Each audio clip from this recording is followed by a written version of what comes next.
This episode of our This Week in XR podcast is sponsored by Zapper. Zapper is one of the world's leading XR companies.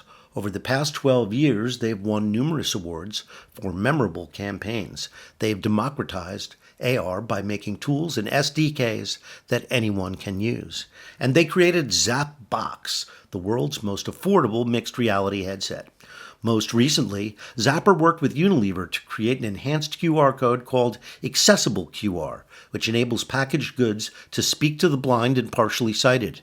If you're thinking XR, give the team at Zapper a call or visit zapper.com to see how they can help you on your XR journey.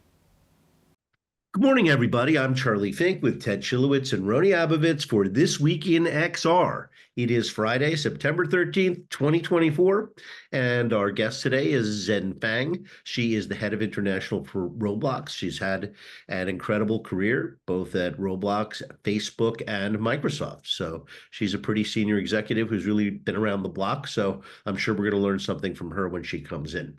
That's great. Anyway, here we are. The gang is all together again. We're all back after we all had to take a couple weeks here and there. So just the two of you guys for last week, and then Roni was off a week, and now the three of us are back. Well, the summer is over. Time to get back to it. That's Time right. to get back to stuff. The next little window work before Thanksgiving kicks in is right now, September, October. It's true. It's true. So we were talking in the green room, kind of a slow news week. I don't know if it was because of the presidential debate or what, or whether people are for once off negotiating instead of announcing their deals. But you guys are talking about a headset that I have never heard of. Or it's not a headset, it's a technology, I guess, for the glass. Yeah, it's a core technology that Roni and I have both seen. Is it the projector that makes it special, or what? Well, here's what we could not say, but this Okay. will tantalize, and we're not supposed to say anything. But it's a really interesting group from a country, From a that's place. Another country that is not from the a place Not the United States. that Ted and I have both seen and understand the underlying mechanisms. And given our backgrounds, and given things that I know we were doing at Magic Leap, these guys are on. There's a few paths I would call the Holy Grail paths up the mountain. These guys are on one of them. It's not the only way, but it's one of the ways, and it's not something that I think anyone else is doing, despite the tens of billions being burnt around at Apple and Meta and others. So, but It's this not is only the something. money; it's knowing what you're doing. This is something that these guys would sell to, whether it's Google, Samsung, whoever is making glasses. Probably Here's the a dilemma. Here's the foundational dilemma. If you actually are on the Holy Grail on one of the critical pieces for XR, what do you do next? Because clearly it takes massive billions or tens of billions to fully commercialize. So how do you interact? How do you not have your ideas stolen by companies who like the Sherlock and play games with you and steal your people and steal your IP? Ted and I both been through that. So it's very interesting, but like these guys have found something in the woods. It's like suddenly they show up and like, look at this little piece of gold we found. And we're like, quiet right now. Mhm. But you are on the right track. You actually have done something quite incredible that despite billions of dollars being spent by a lot of people, by the way, I know what they're doing is relevant because we had teams like them on that path in our company before the pandemic. So as soon as I saw what they're doing, I'm like, yes, you're like this rogue team that's reappeared out of the mist. And But you know, God it bless will you. be, if they are successful with their plan, and Changes things. and the technology gods smile upon them, and they do make a deal with one of the deep-pocketed companies that's determined to make glasses. It could still be years before anybody I don't listening think so. to the podcast No. hold one in their hand. It doesn't need years. It just needs someone who doesn't have their right head in muscle their against it. what. Yeah. Yeah, if you don't have your head in your what, and you know what you're looking at, for a tiny fraction of the money they're spending, you can suddenly get on the right course and put something out that changes a lot of stuff in XR, and people will be like, that's where we want to be. And you guys know I've talked about like Mercury, Gemini, Apollo. These guys are in Apollo. They're in the Apollo phase of a particular piece of this, a really critical unlock to making spatial computing all the Interesting. Just at a moment when I am asking, with AI and sensors making such great strides, What are the lenses for exactly? Hmm. And Well, Charlie, when you see this, all the fuckers are tethered to your big ass smartphone. So you're going to be carrying around this screen for a long time anyway. So, the glasses are a great platform for sensors, although you could do that any number of ways. And it's the sensors providing context and data to the AI that is valuable, not the pictures, not the method of getting that information to you. So let me ask you guys, this philosophical question, because you held up your smartphone. It is heavy. It's sort of the largest physical piece of glass we could fit into our pocket, and it weighs our pocket down. Do you think there's a future? And this is just a very open question. Do you think there's a future where you have two sort of device sets in your world? You have your traditional smartphone form factor, and you have a tiny little, let's call it a data puck. That's maybe the size of like an AirTag or something. It can attach to your belt. Or it could be your watch, right? It's that size. So that it wirelessly links to some sort of advanced wearable tech that is so light and so nimble and creates such a large image that's so dynamic that you've moved your smartphone into kind of a relegated spot where you still use it. Anybody who can figure out a way to stop me and everybody in the world from looking at their phone 400 times a day is going to be a genius. Yeah, I think actually, I don't know what I would pay for that. Thousands, I guess. Charlie, I'll tell you what I'll go back to this thing Ted and I can't talk about, but we're not talking about it and not saying anything. But if these guys paid attention to the issues that people really in the know talked about, and they if you actually understand the physics and neuroscience, which does not need thousands of people, you actually just need a handful who really know what they're doing, and they can contain in a couple minds the whole problem. That's going to be how this field gets unlocked. And you're saying this is going to be soon, that's an unlock. And you think it's soon? Well, they have it.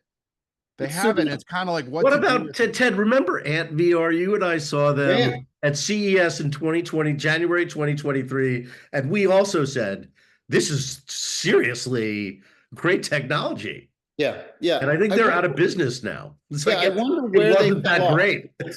They had definitely figured out a certain way to modify birdbath optics to create a very, very large field of view, but that's still not the holy grail. No. It's so far from the holy grail. But it was a breakthrough, and I'm curious. Do they even exist anymore? Ant VR. I'm curious. I don't think they do. I haven't heard from them in a long time. I don't think they do, and I was disappointed ran out of capital when that happened. Yeah. Well, but Charlie, you know what's weird? These guys could show up and knock on the door of the big companies, and the people there will have no idea that the Holy Grail's at the door. That's the insane part about this space, because just because you have tons of money and somebody put you in charge of thousands of people doesn't mean you have any idea what you're doing. You could spray money in a million directions, and this thing shows up and you're. Well, I guess that's true, because I was a senior executive at a big tech company and had no idea what I was fucking doing. Well, we're but that was 1995, in fairness. So nobody in 1995 knew a whole lot because it was all ahead of us. But you know what's encouraging about all this? Look, it's like if these guys are unlocking something as a small team, message to all small teams out there: if you actually understand the physics and neuroscience, you could do the breakthrough. It doesn't cost tons of money. You need a lot of money for the rest of it, but the unlocks, the problems in XR, if you just focus down on those, very small teams could solve them. I was just looking at the Ant VR sort of roadmap. They started in 2014. They failed. They came back in 2023. So that was a year ago CES. They showed that ultra wide field of view stuff, and now they've disappeared again. So maybe they'll show back up in 2024 and CES. Who the hell knows? It's fascinating. Well, as I said, guys, it was a slow news week. Apple finally released iOS 18. It's downloaded on my phone. I don't know. It hasn't turned into a very intelligent device since it was installed. So we'll see. I guess they're going to slowly roll that out in a very confusing way. So hopefully sometime this fall we'll really. I think you can order the new Apple hardware today that they announced last week. Yes, you can pre-order it today. I think it's going to show up in a couple of weeks. Yeah. I'm totally going to upgrade for sure. Yeah, I me don't. too. I may hit the new. I'm on that Apple plan that lets you upgrade every time they introduce a new phone. It's just a pain in the ass. So that's what they've got going for you. And I've skipped it a couple of years just because Yeah, it's it this, wasn't I'm meaningful going to enough. go through all this reloading of a new phone, which takes me like 2 days because of the amount of data and photos. So, other news: Google has a virtual try-on for clothing. It's in Google Shopping, but the photo, it's not good in the photo, but you can do this with a large mirror in a retail space. You don't have to do it in Google Shopping. And I've always thought that retail should go in this direction of bespoke clothing that gets sent to you that you try on virtually in the store. So Charlie, this is something I've seen for a decade. Um, why do you think it's taken so long for the in-store AR mirror, which you could The literally have done weight in and 2012? gravity of retail Hmm. is impossible to overstate. Yeah. Everything is made out of atoms. Everything is old. Everyone is old. Every strategy has been tried and is old. Retail is just really struggling. It's struggling with the new generation of consumers. Malls are closing. We haven't figured out how to repurpose those public spaces. There a lot's going to happen, and I think virtual screens and location-based entertainment are going to have a lot to do with it. You And know, when I say little location-based entertainment, I'm thinking really big, like handball and other kinds of Like public. the Sphere, right? There's a Sphere and there's some others that are like you go to a sports bar. It feels like you're. What's the name of that company that you feel like you're on the football No, field? it's called Sphere, and No, no, it's there's like another one. There's it's like a a bar competitor. hanging out in the middle of an IMAX screen. yeah, it's Right, called no, no, but Cosm. there's Sphere and there's another one though. What are they Called called? Cosm. Cosm. Cosm. Cosm, Yes. that's the one I. Cosm's really interesting because it's sort of like being inside a VR headset, but in a sports bar. Yeah, I mean we will see. Its location is challenging because it's right by SoFi Stadium, and there's Yeah. a football game every weekend at SoFi Stadium. So it's not going to be a very good place to go watch a football game because it's going to get, Mhm. the getting 80,000 people in and out of SoFi Stadium in the middle of one of the heaviest traffic cities in the world is an art, and it's part of your game experience. And they've done a brilliant job with the garages. They're spread out over hundreds of acres so that you can get on a bus and get there a little less of a traffic jam. But that's the challenge for the Sphere. But they're thinking basketball and soccer. They're not worried about football there. And they have art shows. I saw Cirque du Soleil. They have a version of O that they made for that space. And it really is quite extraordinary and worth doing at least once. We'll see if people use it as a sports bar. These things are expensive, and people have very big TVs at home. So I don't know. Was that extra like being in a Yeah, I volume? just Is don't that know that worth I'd it? instead of watching the football game or the basketball playoff at home, that I'd go to a place like this and spend $200 in a night. I just Yeah, think. the interesting bet, if you kind of look at sort of the psychology of out of the home entertainments, is you could probably try and meet the people that were like, so wait a minute, you're going to build a new kind of driving range and you're going to like It's add true. That is technology that is a good point. Hi, and Gentlemen, we have our guest.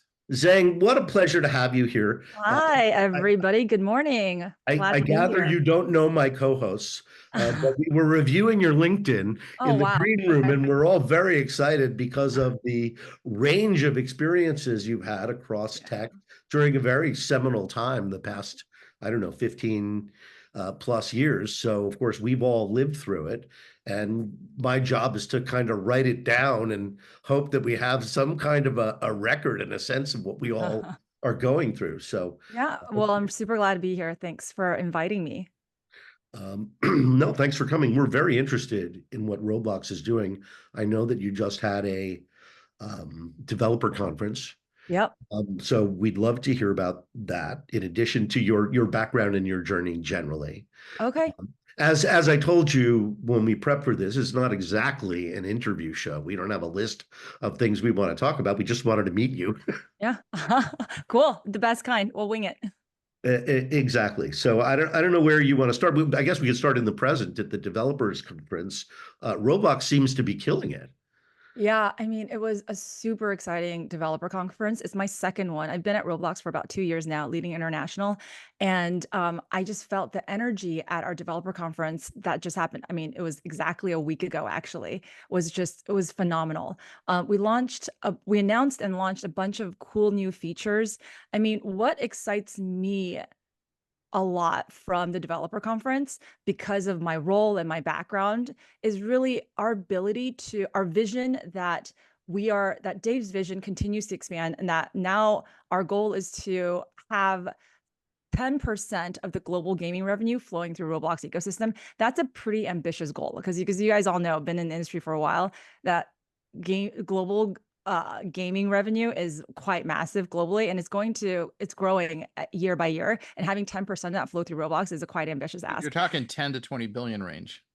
Yeah, it's big. It's big. And so that is our North Star going forward. And I think that's and it points the company into initiatives that will help us drive to that and over time. Um, you know, I think what excites me really from RDC is the ability to support developers to sell real world goods coming up next year. I think that's going to be super fun and super exciting for a lot of our brands and creators to be able to do that and connect with their users even more intimately.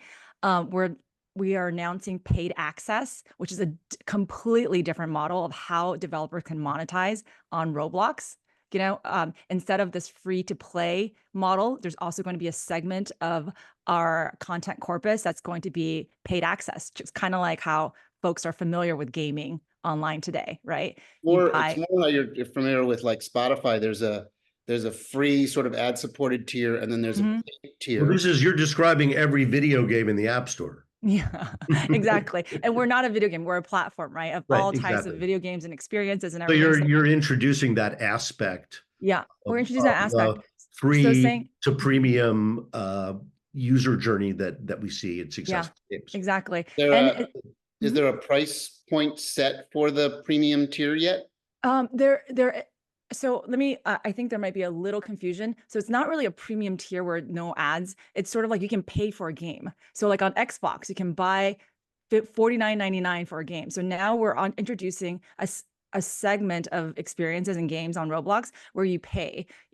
And users are going to be paying fiat, not Robux. So it's going to be, hey, maybe for this game it's $19.99. Yeah, the developers are gotta love that. Yeah, they do. And it's a different cut. I don't have the exact cut in front of me, so I don't want to misspeak, but instead of the 70/30, it's going to be a different, more favorable to the developer cut on the monetization that happens through that $19.99, and it ratchets up. So if you charge like, I think $39.99 or $49.99 or I forget the exact numbers, it's going to be an even more favorable cut to our developer community. So it's drifting a little more to like what the Epic Store does and what Steam does, where you can certainly, buy games individually and pay to own them, and then own them on your digital platform and put them on your Steam Deck or whatever you want. So you're kind of diving into that role. That's really interesting. It's really cool. I mean, 10% is a big number. So we're launching different business lines to support that. So I've gotta ask the question, the Apple question here, and how is that going to work, in particular in the EU, where the rules have been changing, and of course you're head of international, so I assume that's like right in your strike zone. You're like all up in that. Yeah, this is the thing. I don't know if I think you had one of my other colleagues on the show about a year ago. Yes. And I don't know if you can tell by working with us or seeing us in the press, but we're a small company. We're a startup. Coming here from after 13 years at Meta, or what I know it as Facebook, it's like going back in time. It feels like I'm going back to like 2008 when I started there. So how big is Roblox? How big are you today? I think we're a little over 2,000 people worldwide. It's really interesting because like that is a small company compared to. It's small, but like I would tell you, it's not garage anymore. It's not garage. Totally. We're kind of in our I don't know, maybe in a teenage phase. I don't know what you want to call it, right? It's teenager. Got your driving license. Yeah. Well, it would be interesting to do the math and take that 2,000 employees and take it and run the X on the revenue dynamics of Roblox, which is fairly massive, and the fact that you have such a small employee count. What is each employee actually bringing into the company? Is probably the value per head count. I think someone did that somewhere. I may have seen it on Twitter or, It somewhere. wouldn't surprise me, and it wouldn't surprise me that it's in the millions and millions of dollars per each Yeah. employee. Yeah. It wouldn't surprise me either. I think our business model is a little different than some of the other larger platforms, but we're diversifying. We're getting into ads, we're getting into commerce. I think the commerce stuff is super exciting. I think the generation of users that's on Roblox and that are, growing up on Roblox is just something, the energy I've just not seen for a long, long time in this ecosystem and our developer community too. And I think a lot of other announcements, I don't want to recite the whole thing at RDC, but there's a lot of cool creator focus announcements like this premium access bit. Also, I think another thing that's really near and dear to my heart is sort of this regional pricing that we announced. We all know, folks in this room understand, but maybe some of your listeners may not, but like price elasticity is a real thing. The Big Mac index is a real thing. Users everywhere do not have the same purchasing power, even though the same intent and the value on that good may be the same. And we feel like the monetization opportunities for our creators are going to just multiply in the, I don't know what fold. Our early testing showed real great promise to say that like, hey, a virtual item that you're charging in the US and Canada, maybe it's 70 Robux, but maybe in Brazil, it's something different. And in India, Sure. it's different. So I think that's going to just create more massive bookings opportunities and revenue opportunities for our creators that, their focus may no longer be English speaking markets. It may be the international market because right now, 80% of our users are coming from outside of US and Canada, very similar to many other large platforms out there. You're working that, So, yeah. So can we drill down a little more? I mean, this is all interesting information, but I can tell you for sure what our listeners really like to hear is the more personal stories. Like they can get top line stuff from other sources. They actually want to learn about you. They want to great. learn your I love talking about journey. myself. Good. Well, this is what we want and what we know they want. So tell us a little bit about your background, the role that you play at Roblox from a very sort of personal standpoint. And maybe some like things about, do you play games yourself? Yeah. Do you have a family that does? Like, what's your personal kind of touch to games? Well, how did I come here? Yeah, totally. I started my career as an engineer. I'm actually going back further. International stuff has always been really near dear to my heart because I'm an immigrant here. I came here when I was 8 years old. I came from China. And so English ESL was my first couple years in elementary school. Growing up and, a lot of immigrants in that generation, STEM was a very big focus, math, STEM, computer science. So I majored in that.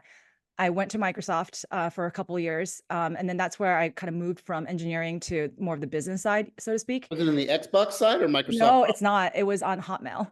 Oh, Hotmail. Wow. So you're way back. Okay. Yeah, so it's still a thing. Yeah, exactly. Yeah, I'm older than maybe I seem. So, so then I was thinking, and by then, I thought this is a little boring. There needs to be something else out there, but Microsoft is such a great place. It's such a great company.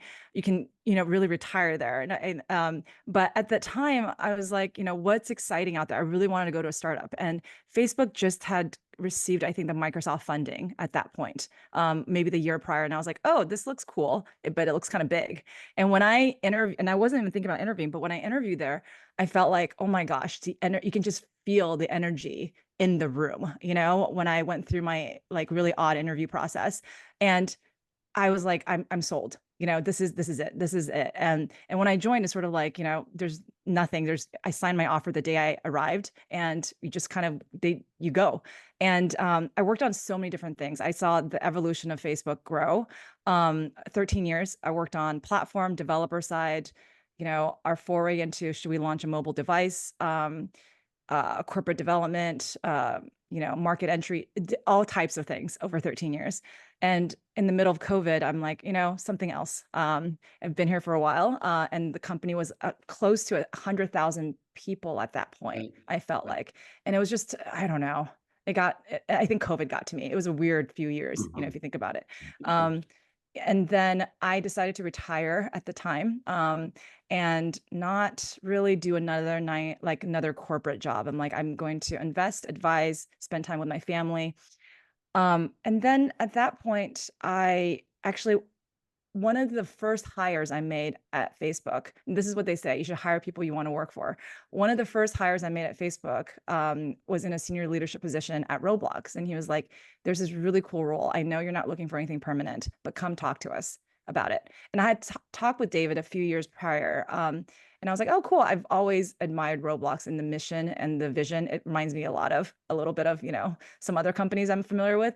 And then when I spoke to the company, I'm like, wow, this role sounds really interesting. Growing the business internationally, figuring out monetization, developer growth, and how we grow users in a margin positive-ish way as much as we can, because our business is different. It would be really interesting. And that was, 2.5 years ago. And it's been a roller coaster of, mostly ups, I would say here since. And on gaming, my affinity, I think Roblox is for fun. I think gaming, the way folks think about the word gaming, kind of has like this guy in this big headset on his like 2 monitors, just like, spending 13 hours of their day on it. I don't see gaming as that anymore. I feel like growing up, I played, Nintendo. I played a lot of Nintendo. And I think, and as the mobile gaming and the casual gaming started, I feel like Roblox is really an entertainment platform-ish with a slant to fun. Everything on Roblox is about fun. It's about connecting with others. And a lot of times, what do you do when you're having fun? You're playing a game. You're doing something that's competitive, right? You're trying to get to the top of the charts. You're trying to rate each other's creations, like on Dress to Impress, which, I think is super fun. But may not be in their classic genre of gaming. It's more like social gaming. I don't know what you call it really, but I think the most exciting stuff on our platform is that social gaming aspect. And it's some of the stuff that, Facebook tried doing many years ago too, right? When it was more of like, on the desktop. And How do you ask you about monetize? that. I was going How to do ask you you. monetize the social stuff? How do you monetize? I mean, I think this is where ads come in. And this is where I think you can monetize engagement in many ways. And then this is also where interests and I mean, the possibilities are endless. And how do you, on Dress to Impress, even though it's social and you're like competing on each other, you can get better avatar items. You can purchase for better creations. Then here's a question for you, and don't answer obviously what you can't, but obviously Facebook had Zynga, Mark Pincus, I know him pretty well. And then, then they have all this like VR meta world spaces, which largely have felt kind of empty. But Roblox is cracking the code. They are building these virtual worlds where people are there. It's growing. They like doing it.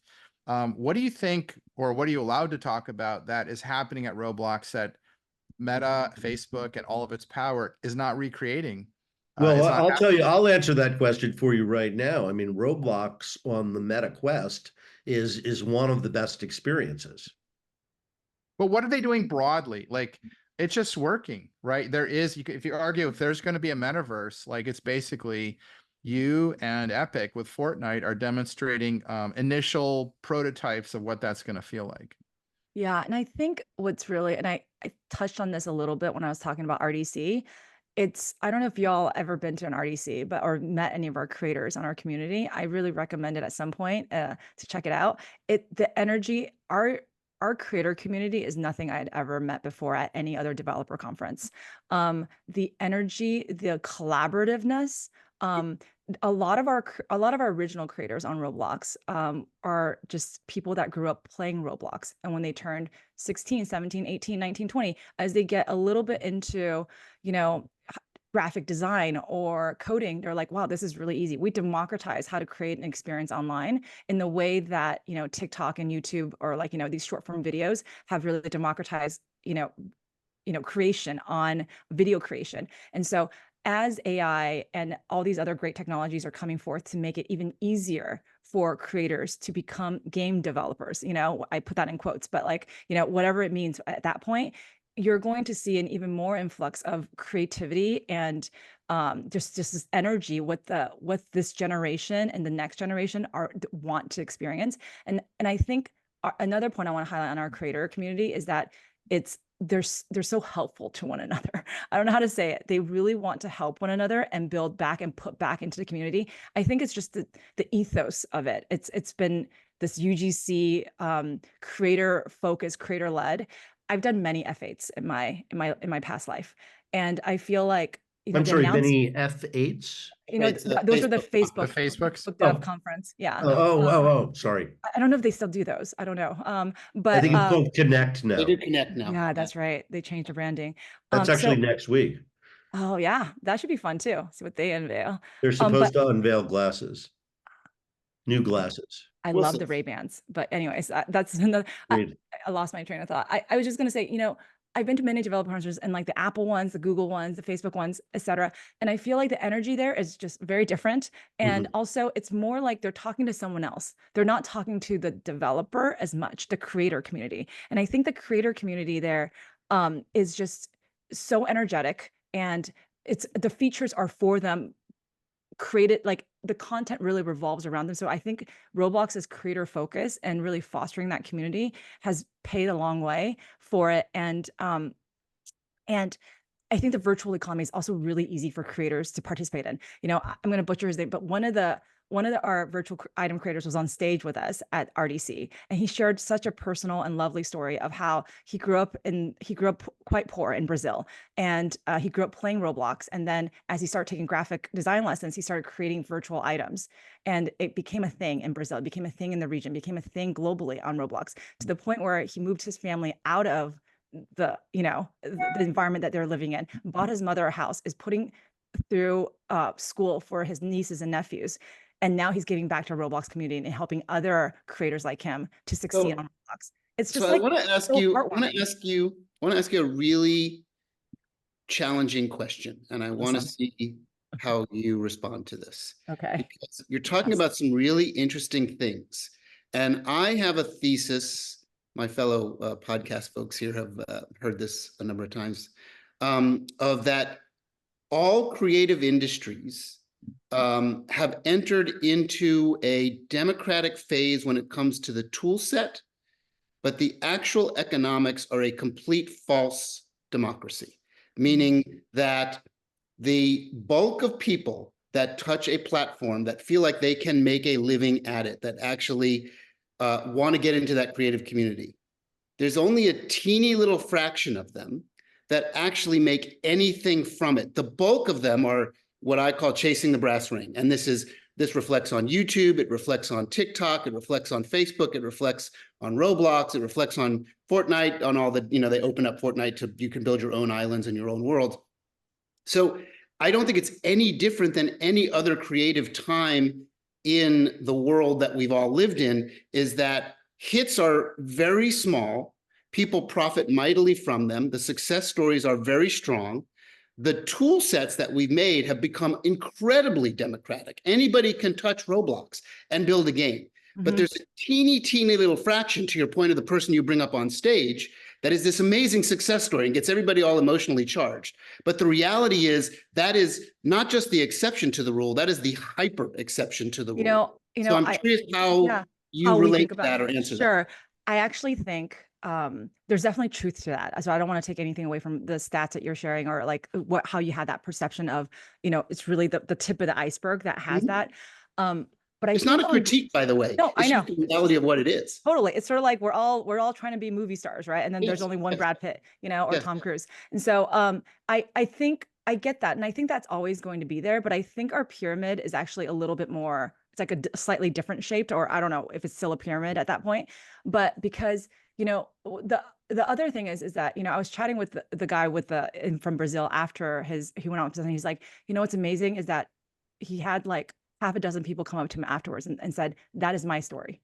And that is my story. I'm this way. And from Colombia, I'm this way from Vietnam. This is what I want to do for my community too. So I think, yes, you're self-selecting folks that came to RDC, which is in San Jose, California, from overseas. So you're getting like, the top, but I don't think it says, one of the things that we measure internally that one of the things that we're doing internally is, looking at metrics where it relates to who can make a living wage by being a Roblox creator. Yeah, so this is what I'm kind of getting to. This is really But so we look at that. That's a key metric for us on the creator team to see, are we growing? Like, how many people can make a living wage? Yeah, is it literally less than 1%, which it probably is. But at the same time, you've got a lot of professionalization going on. Yeah. People who are builders coming together, forming teams, creating both experiences as well as acting as contractors for advertisers and others who are trying to build a presence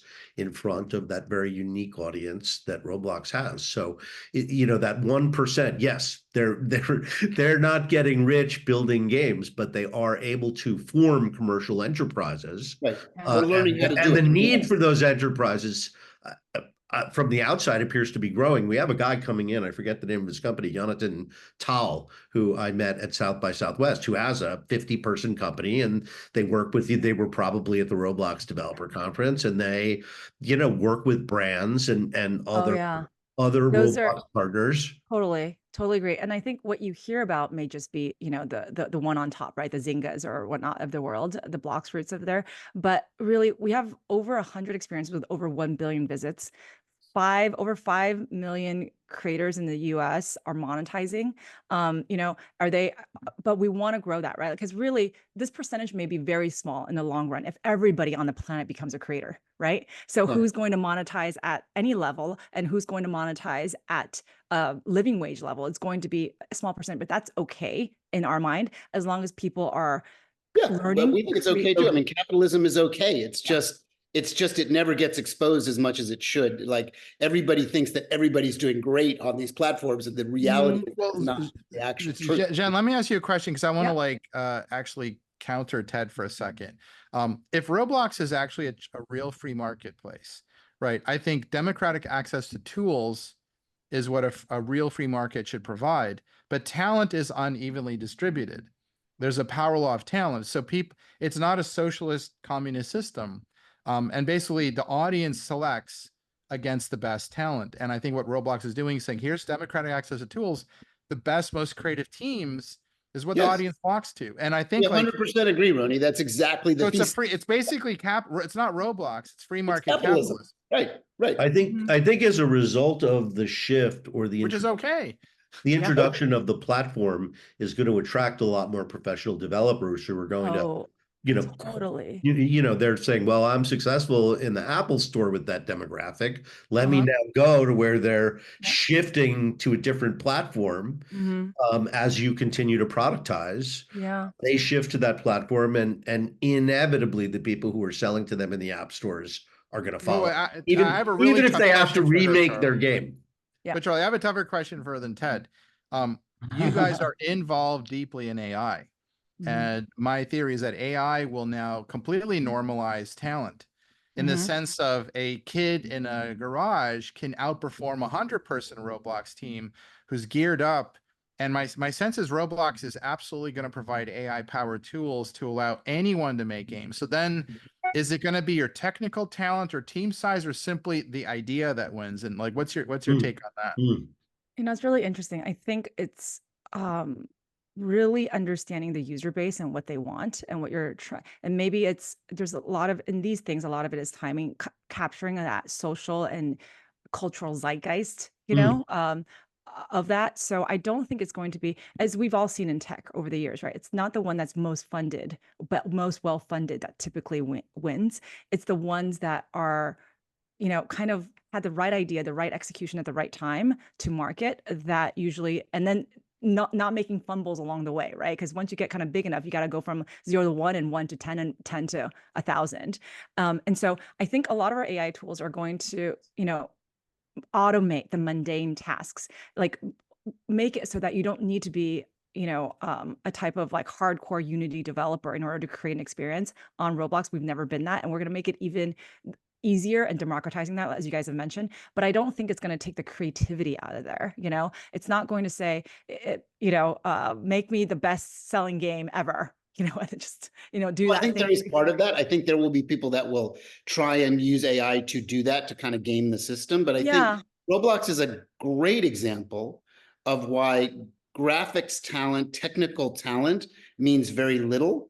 And social connectivity and understanding game mechanics and game fun means more than anything. Roblox teams are not the most technically savvy. Totally. They don't look like Call of Duty, right? But they're more engaging at a certain level, this kind of gets back to the question you haven't answered yet. So I know by looking at you that you're not, you look quite young, but you're not 14. Yeah. But what Roblox games do you play? Or the people around you play, and what are the ones that really stimulate you? Like, what are the things that you just love? Yeah, I mentioned Dress to Impress. I really do like that experience because it's sort of like Project Runway on plus social, you know? I think I also, you know, this is funny. I like the boxing games because sometimes at the end of the day, I just want to hit something. I just want to like I do love nothing. boxing too. I I do love the boxing boxing. all the Yeah, time. exactly. I'm very non-discriminatory. I play several of them and I don't see the big difference. I just keep hitting. And the people around me, I think they all like, the folks at Roblox, some people gravitate towards the fighting game, some people gravitate towards I like building games. People like to the create building. stuff. I really think the social aspect of it, and this is just who I am. I feel like ability to connect with your friends, whether virtual or in real life friends, people that finding your tribe and your cohort and doing that through play type of environment is just so fun. It's so great, at any age, and that's age agnostic. How does it vary? How does it vary from you're involved with international? We're hurtling toward the end of our interview. So I just wanted to touch on international for a second and ask whether or not, I mean, you mentioned before people's price sensitivity varies country to country. Do their game preferences and their preferences around socializing?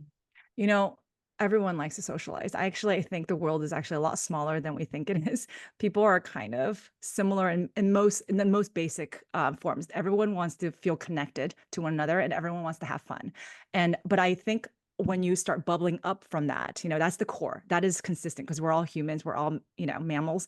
And then when you start bubbling up to that, it's like, yes, there are cultural differences, and I think that can make a very big difference on whether or not your game is going to succeed in Japan or Korea or versus, in the Middle East. So I think there's different aesthetics, there's different types of gameplay, there's different genres that may be slightly more popular in one area versus the other. There may be different takes on a genre. Like in certain places, maybe it's more of like the realistic sports play, the replay that's more popular versus the arcade like type of sporting gameplay. So I think there's definitely differences, and understanding that and where you want to focus is that's the first thing. But then I don't think that there's such a vast difference because a lot of the content that resonates with our users, they're just global hits that gets automatically translated into their language. So we want them to do more so that, hey, like do a cool event with Diwali, right? Given that a portion of your users are in India, and make sure your experiences are optimized or not optimized, actually perform well enough on lower end, low memory Android devices, because the rest of the world looks like this and not look like the iOS 18. So those are the things, but I think at the core, people are kind of the same everywhere. Teenagers are teenagers everywhere. So I know we're wrapping up, but here's an interesting question for you as well. In terms of the culture of those 2,000 employees and the executive team, a lot of times we talk to people that work in the gaming industry, and they tell me over and over again that they have lost their way a little bit because they don't have time to play anymore. They have a real job inside a gaming business, and they literally, their lives are full and their job is like 70 hours a week, and they don't have time to play games. Yeah. Does Roblox have a culture where those employees that are running that company and working to make it successful, do they give you time to play games? Do they encourage it? Do they manage? They do. They definitely give you time. I mean, We I need don't to think spend X amount of hours playing games on our I don't. platform. I mean, I know our CEO plays plays Roblox every day. I think our CEO definitely. I think a lot of our senior executives definitely play Roblox on a daily basis and look at it on different app stores on different Do modalities. you get to? I wouldn't say I play it every day, but definitely every week I spend some time, because there's definitely a day where I want to play, 10 minutes of boxing a day. I promise you that, usually on a Tuesday. So, I think, and we, on the product side, what we do is we have these like bug hackathons where we pick up like a low end Android device and we start playing it there. I love getting our prod eng folks to be like, hey, you speak German. Try it out in German today. Tell me how you think. And I bet you they're going to be so pissed because they're going to be like, this does not work. So I think we definitely give time for that, and we want people to dog food. I think Roblox it's just, there's something for everyone, really. There really is. I wouldn't consider myself a gamer. Some of the games I get a little bit like woozy, because I get motion sickness really easily. But there's games that I find just so it has this element of play, and I think that's the best thing adults can do is just play a little more, You agree? Yeah. Yeah. So I alluded to it earlier. Of course, we like to talk about AI and XR and the metaverse. And I mentioned that Roblox has been on the Meta Quest for about a year. It's really interesting. Meta Horizon, their social space, as well as Roblox, appear to be the place to go to be killed by a 10-year-old over and over again. Yes. Yes. It humbles you a little bit. So do you use the VR version? Are you guys considering growing that? Are you I finding it think we as want to be successful as it is fun? I think VR is super exciting. I know we're on the Meta Quest, and it's been a great success for us, as has been hopefully for the Meta teams as well. I think in expanding we want to be platform agnostic, essentially. We want developers, our pitch to developers, like, hey, you build it once, you're going to be launched everywhere users are, desktop, mobile, PC, Mac, and virtual reality. And I think we want to expand in that realm too. It's just a matter of, timing and, just number of bodies at the problem, really. It's been great having you on the show. I've learned a Okay. lot Oh, personally. really? Oh, Really thank you, fun interview. guys. You guys made it really fun. Thanks for answering all the personal questions. No problem. I love answering those. It's like the easiest for me to talk about. The listeners like it. It's just like, there's so many ways to access information. The one thing it's hard to get to is the actual humanity of people that work at these companies. I love the podcast format because I think it's a lot more fun for the listener, and versus like, just speaking out like, numbers. But it's really fun chatting with y'all. Hopefully we'll have other opportunities in the future to meet at conferences or, whatnot at RDC. I hope so. Invite us. We'll all come and be press at RDC. We'd love to come. Yeah, I know you're going to be like, oh my gosh, everybody. I always said everyone over the age of 27 works at Roblox there. But I'm just kidding. We've actually gotten a lot. I mean, I didn't get a chance to talk about it, but we announced the Dentsu House of Creators at RDC too, which is really exciting to see a brand like Dentsu see that future of creation a lot of it happens on Roblox. Well, plug for Dentsu. I know two people who work there. Oh, really? Oh my gosh. So yeah, we had Val Vacante on the show. That's right. I listened to that one because of our Dentsu announcement.